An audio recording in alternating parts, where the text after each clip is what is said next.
بسم اللہ الرحمن الرحیم الصلاۃ والسلام علیک یا رسول اللہ الصلاۃ والسلام علیک یا نبی اللہ الصلاۃ والسلام علیک یا حبیب اللہ وعلی آلک واصحابک یا نور اللہ صلی اللہ علیہ وسلم۔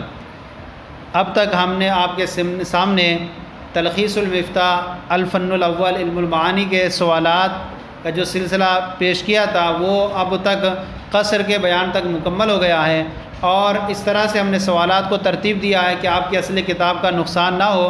آپ ان سوالات کی روشنی میں آپ کتاب پڑھتے چلے جائیں اور سوالات کے جیسے ہی جواب ملے آپ اس کو اخذ کرتے چلے جائیں، آپ کے آسانی سے کتاب بھی یاد ہوتی چلی جائے گی، اور اس طرح سے آپ کی پوری کتاب پر آپ کی دسترس بھی حاصل ہو جائے گی۔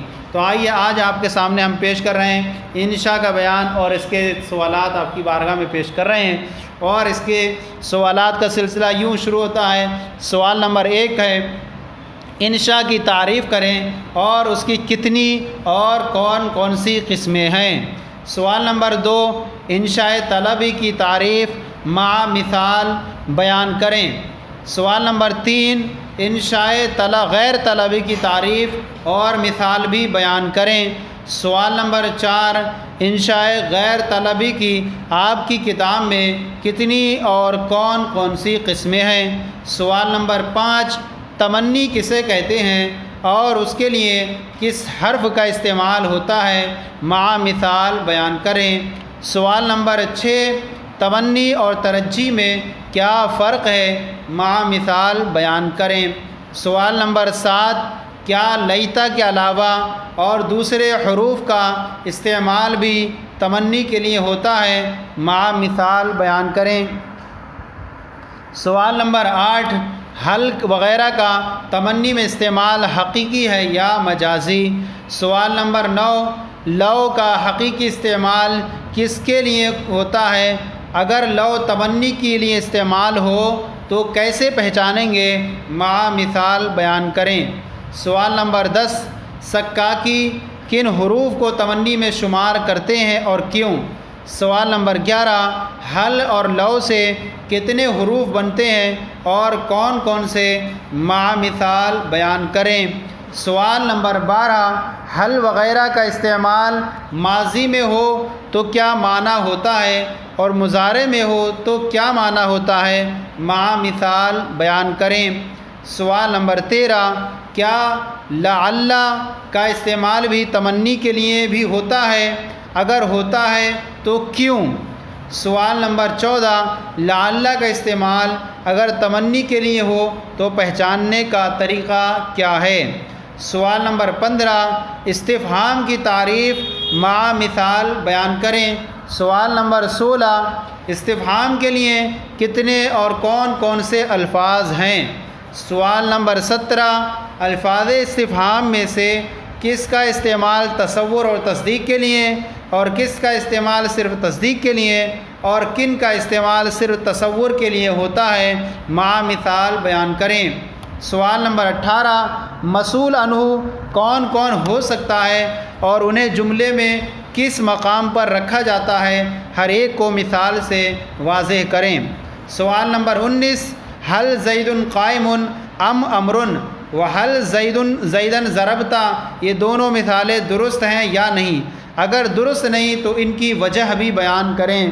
سوال نمبر 20، حل زیدن ضربتہ، اس مثال کے درست ہونے کی وجہ بیان کریں۔ سوال نمبر 21، سکاکی کے نزدیک حل رجل عرف، یہ مثال قبیح کیوں ہے۔ سوال نمبر 22، حل زید عرف، یہ مثال درست کیوں ہے۔ سوال نمبر 23، علماء نحات کے نزدیک حل رجل عرف حل زید عرف، یہ دونوں مثالیں قبیح کیوں ہیں، پوری تفصیل کتاب کی روشنی میں بیان کریں۔ سوال نمبر 24، فہل انتم شاکرون، یہ مثال فہل تشکرون اور فہل تشکرون کے سے طلب شکر پر کیسے دلالت کرتی ہے اور کیوں۔ سوال نمبر 25، فہل انتم شاکرون افا انتم شاکرون سے زیادہ دلالت کیوں کرتا ہے۔ سوال نمبر 26، حل زید منطلق، اگر کوئی بلیغ انسان کہے تو حسن کیوں ہے، اگر غیر بلیغ کہے تو غیر حسن کیوں؟ سوال نمبر 27، حل کی کتنی اور کون کون سی قسمیں ہیں، تعریف اور مثال کے ساتھ بیان کریں۔ سوال نمبر 28، ماں کا استعمال کن فوائد کے لیے ہوتا ہے، مع مثال بیان کریں۔ سوال نمبر 29، وتقع حل بسیطۃ فی الترکیب بینہما، اس عبارت کی وضاحت کریں۔ سوال نمبر 30، من کا استعمال کس فائدے کے لیے ہوتا ہے، مع مثال بیان کریں۔ سوال نمبر 31، سکاکی کا ماں اور من کے متعلق کیا موقف ہے، مع مثال بیان کریں۔ سوال نمبر 32، اگر کوئی پوچھے من جبریل یعنی ابشر ہوا ام ملک ام جنی، تو جواب میں ہوا ملک کہنا درست ہے یا نہیں، اگر نہیں تو کیوں؟ سوال نمبر 33، ایو کا استعمال کس فائدے کے لیے ہوتا ہے، مع مثال بیان کریں۔ سوال نمبر 34، کم، کیفا، اینا، متا، ایانا کے ذریعے کس چیز کے بارے میں سوال کیا جاتا ہے، مع مثال بیان کریں۔ سوال نمبر 35، انا کا استعمال کس کس معنی کے لیے ہوتا ہے، مع مثال بیان کریں۔ سوال نمبر 36، کلمات استفہام اپنے معنی اصلی کے علاوہ اور کن کن فوائد کے لیے استعمال ہوتے ہیں، نام اور مثال کے ساتھ بیان کریں۔ سوال نمبر 37، امر کی تعریف مع مثال بیان کریں۔ سوال نمبر 38، امر کے لیے کن کن صیغوں کا استعمال کیا جاتا ہے، مع مثال بیان کریں۔ سوال نمبر 39، امر کا صیغہ حقیقت میں کس چیز کے لیے وضع کیا گیا ہے۔ سوال نمبر 40، کبھی امر اپنے معنی اصلی سے عدول کر کے دوسرے معنی میں بھی استعمال ہوتا ہے، ان سب کے نام مع مثال بیان کریں۔ سوال نمبر 41، اباحت اور تخییر میں کیا فرق ہے، مع مثال بیان کریں۔ سوال نمبر 42، سکاکی کا امر کے استعمال کے متعلق کیا موقف ہے۔ سوال نمبر 43، سکاکی کا امر کے متعلق جو موقف ہے کیا وہ درست ہے یا نہیں، اگر نہیں تو کیوں؟ سوال نمبر 44، نہیں کی تعریف کریں اور اس کے لیے کس حرف کا استعمال کرتے ہیں، مع مثال بیان کریں۔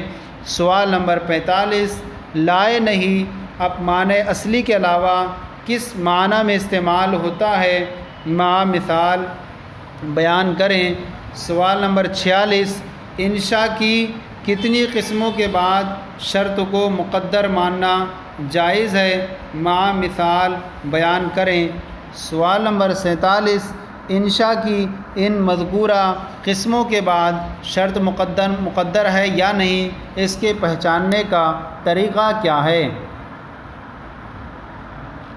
سوال نمبر 48، عرض کے بعد بھی شرط مقدر ہوتی ہے، جیسے الا تنزل بنا تصب خیرن، اصل عبارت ان تنزل بنا تصب خیرن ہے، تو عرض کو مذکورہ بالا قسموں میں شمار کیوں نہیں کیا۔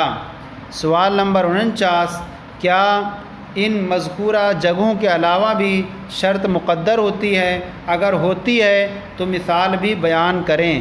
سوال نمبر 50، ندا کی تعریف اور اس کے کتنے حروف ہیں بیان کریں۔ سوال نمبر 51، حرف ندا اپنے معنی اصلی کے علاوہ اور کن فوائد کے لیے استعمال ہوتا ہے، مع مثال بیان کریں۔ سوال نمبر 52، کیا جملہ خبریہ انشائیہ کے مقام پر استعمال ہوتا ہے یا نہیں، اگر ہوتا ہے تو اس کے فوائد کیا ہیں، مع مثال بیان کریں۔ سوال نمبر 53، دعا کا فائدہ مستقبل میں ہوتا ہے تو اس کے لیے مستقبل کا صیغہ ہونا چاہیے، لیکن بجائے مستقبل کے ماضی کا صیغہ استعمال کرنا کن فوائد کے لیے ہوتا ہے، مع مثال بیان کریں۔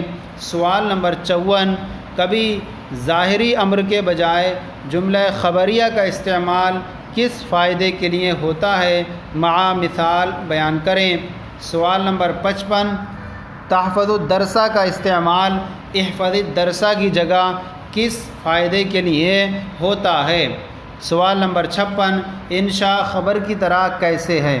تو یہ جو ہے ہمارے سوالات مکمل ہو گیا اب تک کے، یعنی ہم نے آج جو آپ کے سامنے انشاء کا بیان مکمل کیا آپ کے سامنے، اور اس کے تحت ہم نے آپ کے سامنے 56 سوالات مقرر کیے تھے، اور اس طرح سے یہ ہمارا اگر سوالات کے سلسلے کو اور ان کے ذریعے آپ جوابات حاصل کریں گے تو آپ کو آرام سے صحیح طور پر آسانی سے کتاب یاد ہو جائے گی۔